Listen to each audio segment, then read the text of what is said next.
Today we begin with a little-told story about COVID vaccine injuries.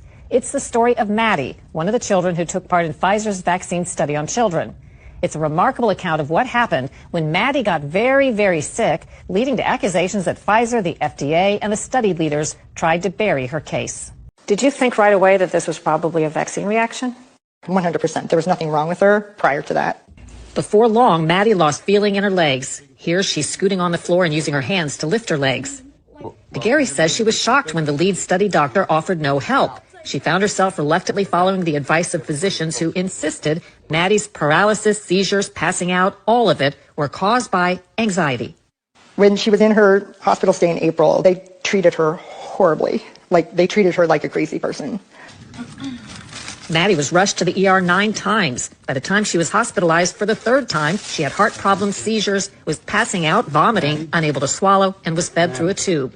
She was in the hospital that time for a month and a half.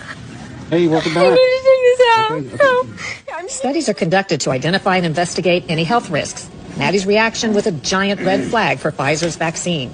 But the DeGarys say those involved seem more interested in blaming Maddie's illnesses on anything but the obvious culprit. While Maddie was fighting for her life, the FDA granted emergency use of Pfizer's vaccine for kids as young as age 12, based on the study Maddie took part in. He got vaccinated on a Friday, and on Sunday, Sunday morning at 1 a.m., was on life support. He was diagnosed with myocarditis. Doctors, of course, would not say it was vax-injured, but why would a 6-year-old have myocarditis? My son Sean played hockey his whole life. To continue to play hockey, he had to get a vaccine. He took one Pfizer shot and died 33 days later. We know, and there's some recent data come out the last few days from the VARS database, that those people who've been vaccinated, particularly the booster, it seems to be the booster, and it may be related to depression of cell-mediated immunity, that once you get your booster, the risk of cancer goes up exponentially. Cancers that we've never seen in people before. Colorectal cancer in young people, breast cancer in young women.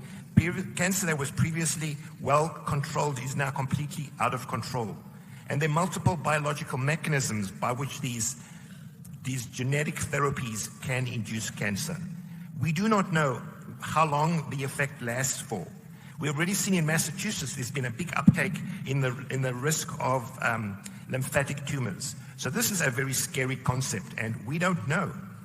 Well, it's Judgment Day in the UK. Here's Rishi Sunak just 2 weeks ago on the floor of the House of Lords, assuring people of this one fact that they still so desperately want us to believe. Let me be unequivocal from this dispatch box that COVID vaccines are safe, Mr. Speaker. Except that they're not, are they, Prime Minister? And he was forced to admit this when face-to-face with one of tens of thousands of vaccine-injured individuals in the UK. I want you to look into my eyes, Rishi Sunak, and I want you to look at the pain, the trauma and the regret I have in my eyes. We have been left with no help at all.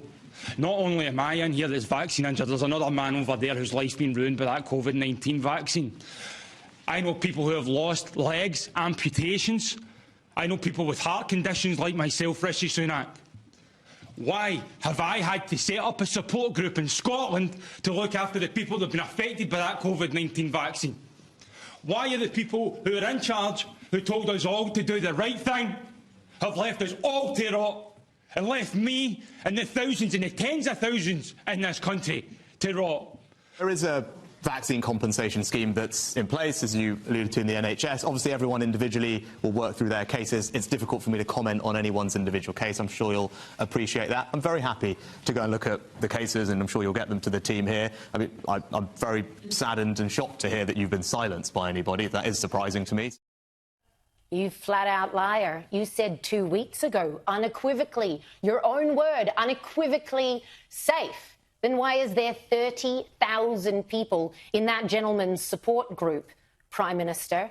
And why are you admitting outright, just 2 weeks later to him, oh, there is a vaccine injury compensation scheme, much like we have here in Australia? Why are you still saying it's safe?